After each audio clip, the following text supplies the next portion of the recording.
Un importante médico, 5 posibles culpables, un homicidio. El lugar, la residencia ubicada en el barrio Sevillar, dentro de Barranquilla, Colombia. Mi nombre es Alma y esto es Maldad al Acecho. Bienvenidos.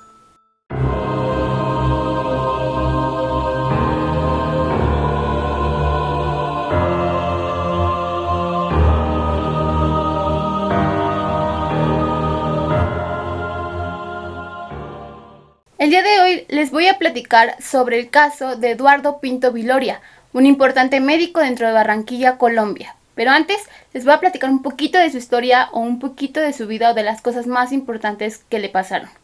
Eduardo provenía de una familia humilde integrada por 5 personas, 4 hermanos y la mamá. No era el hermano mayor, pero sí el primero en obtener un título universitario, el primero en casarse, el primero en ser papá, y en realidad era el gran orgullo de la familia por todos los logros que había obtenido desde joven. En enero del 2008, Eduardo conoce a Dayana Jassir de la Hoz, una mujer que 6 meses después se convertiría en su esposa, exactamente para julio del 2008. De este matrimonio nace el primer hijo varón de Eduardo Pinto. Ella tenía 2 hijas, relaciones anteriores fallidas, y pese a todo lo que los demás podrían pensar, este no era un matrimonio perfecto. De hecho, tenían muchos problemas causados en su mayoría por las infidelidades por parte de Eduardo. En el año 2012, Eduardo es ascendido como director regional de medicina legal. Este ascenso le trae gran reconocimiento y popularidad dentro de este sector. Y bueno, ahora sí pasamos al día de los hechos, a qué ocurrió con Eduardo Pinto. Era el 4 de mayo del 2016, cuando aproximadamente a las 3 de la madrugada, Dayana Jassir, la esposa de Eduardo, sale de la casa matrimonial para dirigirse a Riohacha, donde ella laboraba como bacterióloga. Ella sale de la casa, se dirige hacia un automóvil que ya le estaba esperando. Este coche era de el señor Joan Beltrán Ulloque. Él era un hombre de confianza para ella, pues era un chofer que solía recogerla seguido para transportarla a su trabajo. Según las declaraciones tanto de Dayana como de Joan, cuando ellos salen de la casa unos 3 minutos después de que han arrancado, un taxi los alcanza y les cierra el paso, o sea, se pone enfrente del carro de Joan para evitar que ellos avancen. Salen de este automóvil, de este taxi, 2 hombres visiblemente armados, se dirigen a ellos como con violencia y una vez que logran llegar al coche, los amenazan, se suben al carro y le dicen a Dayana que los lleve de vuelta hasta su casa porque van a llevar a cabo un robo. Entonces ellos, amenazados con las armas, pues no tienen de otra opción más que regresar a la casa de Dayana. Pero estos sujetos, los ladrones, se dan cuenta que Dayana no tiene consigo las llaves de su casa. Entonces la obligan a llamarle a Eduardo Pinto, que en ese momento se encontraba pues dormido, supongo, y la obligan a decirle que se le olvidaron los papeles, que necesita que baje a abrirle urgentemente. Cuando los coches llegan hasta la habitación, bueno, hasta la casa, Eduardo, sin imaginárselo, pues baja, le abre a su esposa, pero junto con ella entra Joan y 2 de los 3 sujetos que iban a llevar a cabo el robo. Se meten a la casa donde, aclaro, también se encontraba una prima de Dayana y el hijo del matrimonio, y mientras uno de los sujetos obliga a Eduardo Pinto a subir a la habitación principal, el otro se queda abajo para amarrar de manos y pies a las demás personas que se encontraban ahí, entre ellas Joan Beltrán. En la habitación, pues ellos suponían que tenían dinero, joyas, cosas importantes que ellos podrían robar. Y después de unos minutos se escuchan 3 detonaciones, 3 disparos, y después de unos segundos baja el hombre que subió con Eduardo Pinto. Junto con él llevaba unas pertenencias importantes de la familia y le dice a su compañero que ya es hora de irse. Salen de la casa, se suben al taxi donde los estaba esperando el otro sujeto y huyen del sitio. Dayana, cuando se da cuenta de lo que ocurre, comienza a gritar y esto alarma a los vecinos, quienes le llaman a la ambulancia y a las autoridades correspondientes. Eduardo es trasladado a la clínica Murillo, donde muere unas horas después debido a estos 3 impactos de bala que le dieron en la espalda y boca abajo. De hecho, en el lugar se encontraron un cuchillo, se encontró una almohada con esos 3 disparos y sangre en el colchón, pues sangre perteneciente a Eduardo. A esta clínica llegaron también los familiares de Eduardo, su mamá, sus hermanos, sus cuñadas y también las autoridades. Ellos, pues en primera instancia, lo que piensan es interrogar, hacerle un cuestionamiento a Dayana, porque es uno de los 2 principales testigos de lo que ocurrió. Ella, pues exaltada, les dice que cómo fue este suceso, que los amenazaron desde que ellos se bajaron del carro, los amenazaron con las armas, los obligaron a volver y de hecho también da el retrato hablado de uno de estos 3 sujetos. Les dice también que recuerda algo sobre las placas del taxi, que no sabe si empiezan con la letra U o con la letra V. Por su parte, las autoridades también cuestionan a Joan Beltrán, pero también le piden que haga como un tipo croquis de cuáles son los lugares o las calles por las que ellos alcanzaron a pasar ese día. Esto con la finalidad por parte de los policías, de los investigadores, para hacer un recorrido y ver qué cámaras se encontraban en las calles que pudiesen haber obtenido imágenes importantes de ese momento. Y sí, de hecho consiguen bastantes cámaras, pero hay una que es muy importante. Esta cámara se encontraba en la entrada de un puesto de verduras, una verdulería, y cuando la revisan se dan cuenta que a las 3:22 de la mañana aparecen en la escena, en la imagen, un taxi seguido de un carro, un vehículo particular. Ambos se estacionan uno enfrente del otro y bajan 2 hombres, sí, del taxi, se dirigen hacia el carro de Joan, hablan un momento con él y se suben al carro. Eso es lo único que se capta, más el momento en el que ellos salen de ese sitio de regreso hacia la casa de Dayana.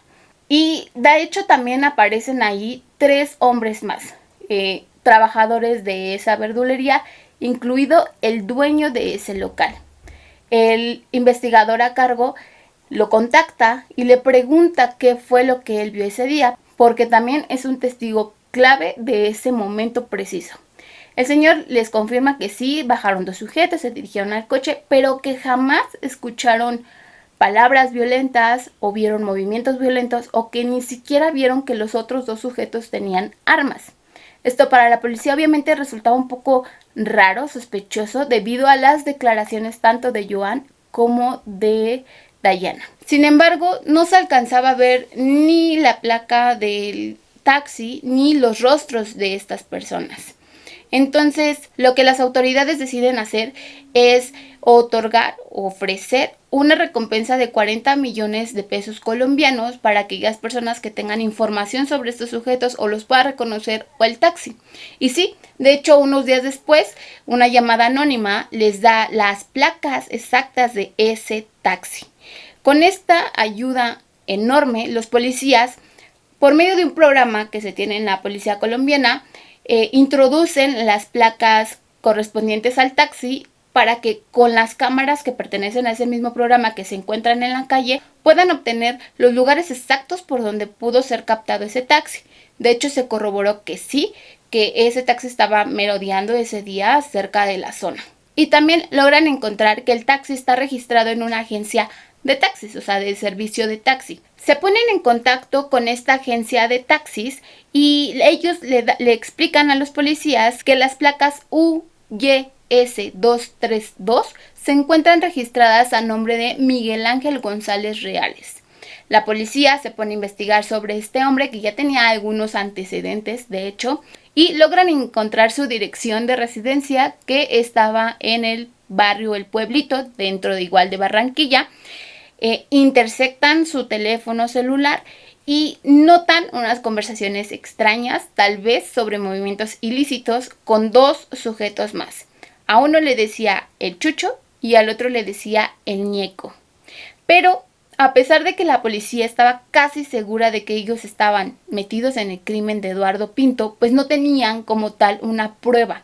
Entonces, uno de los policías de las investigaciones decide infiltrarse en este barrio El Pueblito para obtener más información sobre ellos y obtienen 2 cosas muy importantes. La primera, el nombre completo de los otros 2 sujetos: A quien le decían Chucho se llama Jesús Gutiérrez Arrieta y a quien le dicen Ñeco se llama Alberto Mario Cabrera Barrios. Y la segunda cosa importante que encontraron los policías fueron las grabaciones de las llamadas hechas ese día al teléfono de Miguel Ángel González, el día del crimen de Eduardo Pinto. Y resulta que Miguel Ángel recibió por lo menos 19 llamadas telefónicas provenientes del teléfono de Joan Beltrán Ulloque. Cuando la policía le pregunta a Joan qué sucedió, por qué le llamó a ese sujeto, por qué los conocía, él negó rotundamente todo, haberles llamado, conocerlos, haberlos visto antes inclusive, pero la policía siguió buscando y por fin el 23 de junio de ese mismo año, mes y medio más o menos después del asesinato de Eduardo Pinto, detienen tanto a Miguel Ángel González, a Jesús, alias Chucho, y a Joan Beltrán, porque ahora las pruebas los incriminaban más, sobre todo esas llamadas telefónicas. Ahora nada más faltaba detener a Ñeco.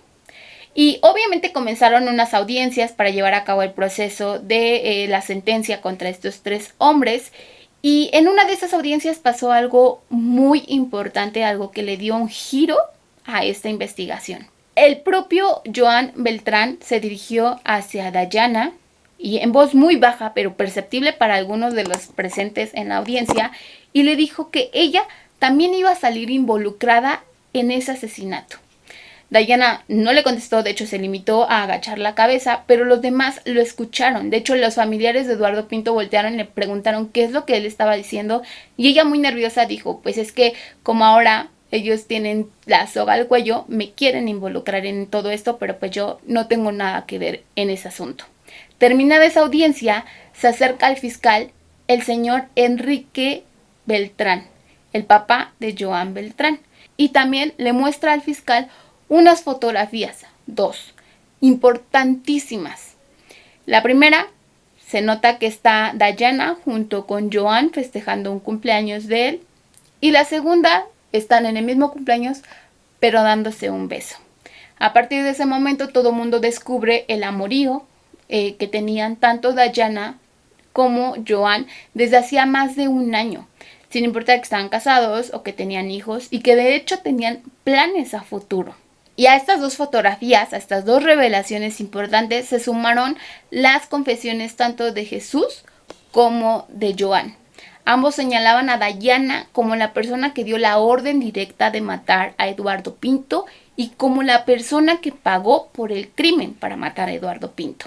Y tan solo 2 días después de esto, el 27 de junio, la policía detiene a Dayana después de una de las audiencias de estos hombres con los cargos de autora intelectual del homicidio de Eduardo Pinto Viloria. Dayana no pone resistencia, de hecho accede bien, se pone a llorar, y después de esto, para el 30 de agosto, capturan a alias Ñeco. Y por fin el 23 de noviembre de ese mismo año se les dicta sentencia formal a los 4 hombres. Tanto a Joan Beltrán Ulloque, a Jesús Gutiérrez y a Miguel Ángel González se les sentencia a 19 años de prisión. Por un acuerdo con la fiscalía, a alias Ñeco se les sentencia únicamente a 17 años con 6 meses. Los 4 aceptaron cargos ese día. Por su parte, se le detuvo a Dayana Jacir de la Hoz desde ese momento en que les dije hasta el 10 de febrero del 2018 en la cárcel El Buen Pastor. Estuvo año 8 meses recluida en este lugar. Sin embargo, la tuvieron que dejar en libertad, no porque demostraran que era inocente, sino porque el plazo que tiene la fiscalía para tenerla detenida antes de comenzar los juicios orales, pues se terminó. Entonces Dayana sigue presentándose a audiencias, sigue presentando pruebas, testimonios y todo lo que pueda para demostrar que es inocente. Y por su parte, la familia de Eduardo Pinto también sigue peleando para que a ella se le culpe por este crimen. Y antes de terminar el caso quería mencionarles que encontré un video que se grabó en el 2018 cuando Diana fue puesta en libertad.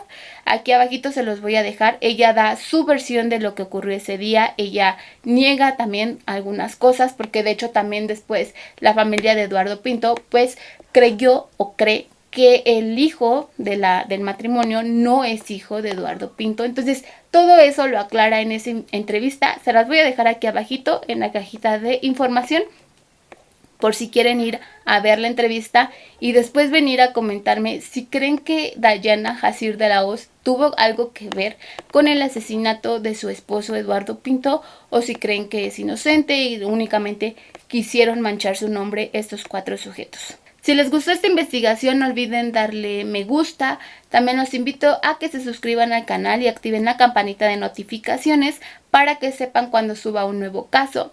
Si tienen alguna sugerencia de investigación me la dejan aquí abajito o por cualquiera de las redes sociales que también les voy a estar dejando en la cajita de información. Gracias por ver todo el video y nos vemos en uno próximo.